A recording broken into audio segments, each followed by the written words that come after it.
বন্ধুরা, তনিমাস লাইফে নতুন আরেকটি ভিডিও নিয়ে আপনাদেরকে আবার আমন্ত্রণ জানাচ্ছি। বন্ধুরা, আজকে হচ্ছে বিশ্ব সাদাছড়ি দিবস, যেটাকে আমরা হোয়াইট কেন সেফটি ডে নামে চিনে থাকি। তো এই হোয়াইট কেন এটাকে নিয়ে মানুষের মনে অনেক কৌতূহল, দেখলে ভাবে যে কী ব্যাপার, সাদাছড়ি নিয়ে কারা যাচ্ছে, কেন যাচ্ছে। এটার একটাই উত্তর, এটা হচ্ছে আমাদের সিম্বল। এই হোয়াইট কেনটা যখন আমাদের হাতে থাকে, একজন দৃষ্টি প্রতিবন্ধী মানুষ যখন একটি সাদা ছড়ি হাতে নিয়ে হেঁটে যায়, তখনই কিন্তু আমরা বুঝতে পারি যে উনি একজন দৃষ্টি প্রতিবন্ধী মানুষ, এবং ওনার দিকে সহযোগিতার হাত বাড়িয়ে দিতে যে কোনো সাদা মনের মানুষই কিন্তু এগিয়ে আসে। এবং আপনাদের কারণেই কিন্তু আজকে আমি তনিমা এতদূর এগিয়ে এসেছি, আমার গ্র্যাজুয়েশন কমপ্লিট করতে পেরেছি, বিভিন্ন কাজে এগিয়ে যাচ্ছি।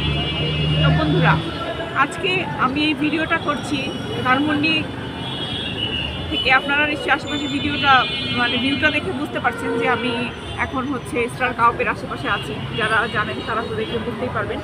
এখানে আমরা অনেকেই আছি, আমার পেছনে নিশ্চয়ই অনেক লোকজন আপনারা দেখতে পাচ্ছেন।